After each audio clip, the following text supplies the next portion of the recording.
I'm Karl Schmidt and I'll be taking you through this Rowing New South Wales strength and conditioning video. I've been in rowing and strength and conditioning for over 13 years and I've learned the importance of an effective S&C program and how this can improve performance, reduce the chance of injury and create variety in a rowing program.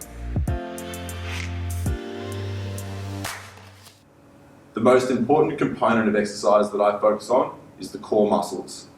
So the transverse abdominals, otherwise known as the TA. I generally use an activation of the TA within every single warm-up so that the athlete is cued to use their TA in all of their exercises through the entire program to ensure that the muscles are protected, ensure that your body is protected, and to actually increase the performance of the session. So the way that we activate this is first we've got to find out how to activate the TA. So what we do is get the athlete to touch their pelvic bones, move their fingers in a couple of centimeters and then down 1 centimeter and then press gently down. They should then be touching their TA. They should then feel it once they turn it on. The way we do that is we cue the athlete to brace their abs, bring their core, bring their belly button down into the spine, and they should feel that muscle there harden and tighten. That's when the TA is turned on. For the TA, not only do I focus on activation, but we want to strengthen up that TA through some exercises. My go-to exercise for the transverse abdominals is the dead bug. So for the most regressed form of it, we do legs only. So if we get the athlete to get into a position with their arms straight up in the air, knees at 90 degrees and feet off the ground. So the first thing we want to do is we want to activate that TA. So the same exercise we do to activate, bring it in, squeeze the abs. Then we want to lower that right leg, straighten the right leg out, and then back in. See how the exercise is nice and controlled. Left leg. So again, alternating through those exercises. So next, we'll work through our lower body exercises, which are of course the most powerful muscles that we've got to propel the boat. So we're going to work with the squat. So we're going to start off here with the most regressed form of the squat, which is our box squat. So the athlete will make sure that you're standing shoulder width apart, making sure that the toes, knees and hips are all in a nice alignment.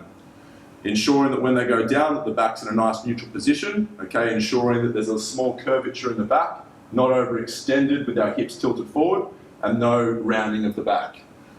Making sure the shoulders are back, chest is out, so just rotate those shoulders back for me a little bit. And then the athlete wants to squat down to the box. So the positive of starting with a box is ensuring that you can get the right depth before you continue on. For the squat, we also want to be contemplating the feet positioning and the knee positioning. So here we can see the athlete's feet are shoulder width apart. We want to make sure that the knees are tracking straight. So when they go through the squat, we want to make sure those knees aren't bending out and they aren't pinching in. The progression from the box squat is a bodyweight squat. So as you can see, same squat position, exact same cues without the box.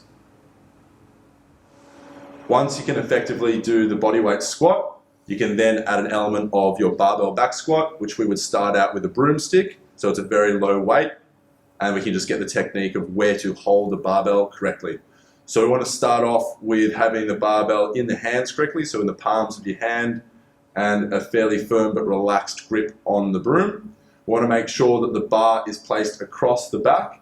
It's not so high that it's hitting that major bone sticking out on your neck, and also not so low that it's rolled down your back and forcing you to pull back. We want it right down the midline of your body on that fixed section of your traps.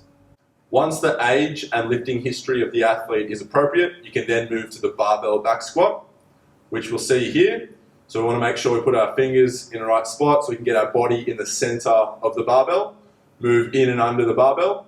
Make sure when you're doing a barbell squat, you always face into the cage, never away from the cage, so that when you put the weight back in, you know where it's going. Once you're there, set up with your position of your feet in the correct position, straight up, step back one, and then perform the exercise. Once you've done that, rack in, so you want to hit the paddles and then down, so that you make sure you find the right spot. For the lower body work, I also look to do a single leg exercise to ensure that we develop both legs equally and we don't have a dominant leg, which will then help us to reduce our chance of injury, but will also increase our performance as of course we've got two strong legs rather than one stronger and one weaker. So for this exercise, same holding of the barbell. but we want to do a up step to box is the exercise. So we put our right leg up, we'll leave that right leg on there. As we move through, we drive through the exercise and then straight back down, drive through the exercise, straight back down. So from the side here, we're looking at ensuring that back stays nice and straight and we don't shift it forward too far. We want to make sure that we aren't protracting our shoulders and we're holding that body in a nice stable position with our chin to the horizon.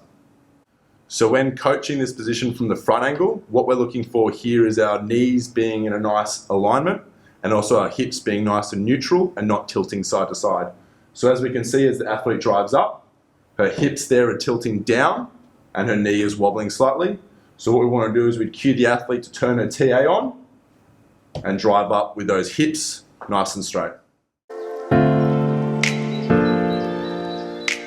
Whilst we don't usually use our chest and triceps, we do want to ensure we do incorporate some push movements into our fitness program to ensure that we are still strengthening up our thoracic cage, ensuring that we don't get things like stress fractures and things like that. So the first exercise that we're going to walk through is a knee push-up. So as you can see, again, back nice and straight, core switched on with a nice flat back. For this one, we're going the most regressed, so as least weight we can put on it by putting our knees on the ground, and the athlete's just moving through all the way, full range of motion. From here, the next progression point would be going through to our toe push-up. So onto the toes, knees lifted up, again, making sure that back's nice and straight and flat, and then going through the exercise. The progression from the push-up is, of course, to add some weight. So using a dumbbell or a barbell will allow you to increase the weight on this exercise. I personally like to progress through to a Swiss ball bench press, so that whilst we're working our press movements and muscle groups, we're also activating our core and developing our core muscles. So over here, we have our upper back and neck placed on the ball, and then the exact same position with our knees bent at 90 degrees, hips up and strong, and then we press through the movement.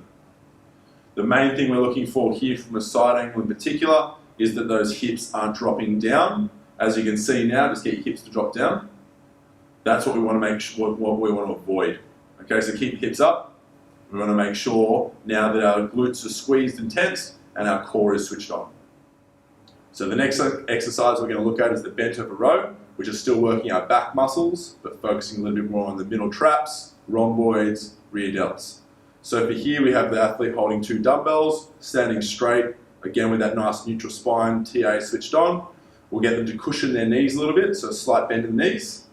And then we'll get the athlete to rock over from the hips. So making sure that that rock over does occur from the hips, not the back. So we'll rock over a little bit more so that we're nice and parallel to the ground. See the arms are hanging out, so the dumbbells actually move a little bit away from the body, and then we draw the elbows through, so that when we come back, we get all of those back muscles activated and working. So we'll now look at some back exercises. So for this one's concentrating on our lats, which are our side muscles here. We're going to work the chin up. Now, not a lot of people will be able to start off doing a chin up, so what we've done here is we showed you the most regressed version of the chin up, which is with a band being assisted. So for the band, we loop it around the top, have our feet through it, and then hands on the bar, and we pull through until the chin is over the bar. We want to make sure we do get all the way over the bar, so we get a full activation of the lat. I hope this video has helped to provide you with some examples that you can incorporate into your S&C programs within your rowing program. Remember that the key message from this is technique is key. We want to make sure that our technique's right before we progress any of the exercises.